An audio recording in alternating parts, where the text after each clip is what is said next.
Police believe Penguin murdered Black Mask, but why would he send me here if he was the killer? It doesn't add up.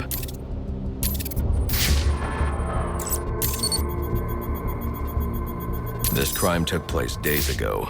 The fire and the exposure to the elements make identifying the victims difficult.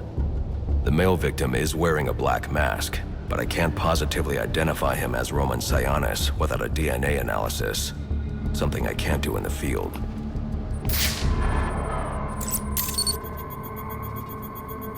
I can identify the female victim based on her fingerprints. Tiffany Ambrose, Roman Sionis' girlfriend. Or one of them at least. She was no angel, long list of priors, but nothing to indicate she was the target here. The fire spread as a result of a Molotov cocktail thrown into the room. It may have been intended to destroy evidence.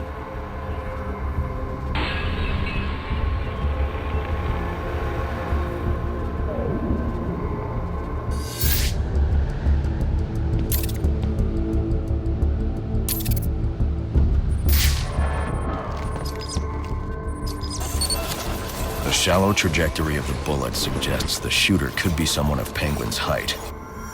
But the grooves on the floor suggest that the victim was killed by someone leaning back in a chair.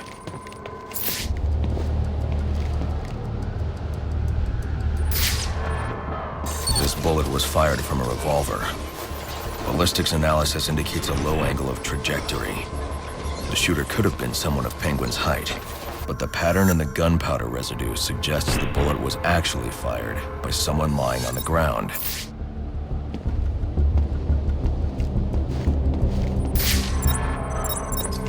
These fingerprints are a match for the Penguin, but they're on top of the soot from the fire. The cops were right. Penguin was in the room, but these prints prove he was here after the murders were committed. If he didn't kill Black Mask, who did? The only thing I know for certain is that Tiffany's shooter was lying on the floor. But why?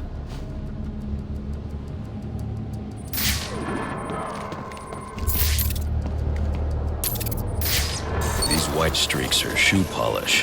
Whoever shot Tiffany was being dragged along the floor. Besides the victims, there were two other people in the room.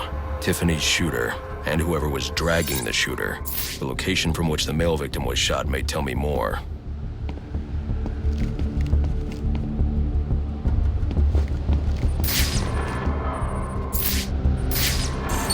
DNA here doesn't belong to either of the victims.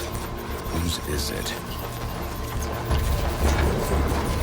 The fight broke out when someone startled the shooter. It's not clear who won the fight. It could have been either one of them. I should review the evidence to see if I can learn anything more about either the intruder or the shooter.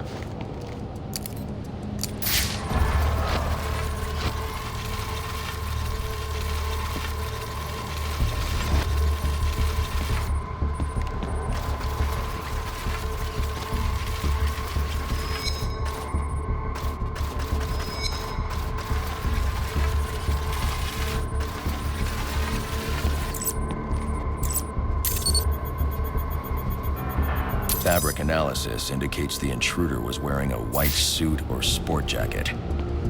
This fabric swatch could help identify the intruder, but I still can't identify the male victim's shooter. There's one impact area I haven't checked for clues.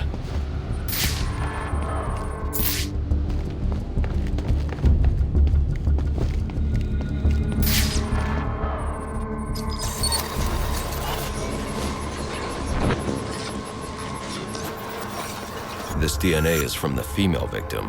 The level of oxidation suggests it's been here for several days. If I review the evidence, I may be able to find out what she was doing when she was attacked.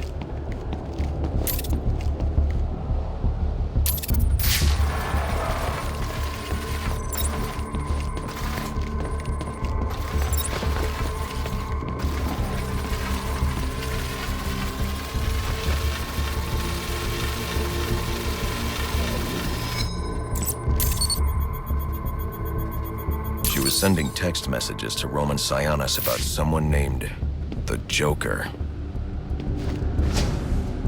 Someone killed Black Mask. But this crime took place several days ago, and I saw Black Mask earlier tonight. The only answers I have raise more questions. Who is the Joker? Was he the killer here? Or is he one of the assassins? I have a body, an unknown shooter, and an unknown assailant who attacked the shooter. I need to match the DNA samples against the records in the National Criminal Database to identify who was in the room. Alfred, I need access to the National Criminal Database. Well, the only way to do that would be to infiltrate the Gotham City Police Department. Then that's where I'm going. Sir, you'd need to physically hack into their servers. If you insist on doing something that foolish, you'll need a powerful, non-lethal weapon. I recommend coming back here to pick up your concussion detonator. Not a bad idea.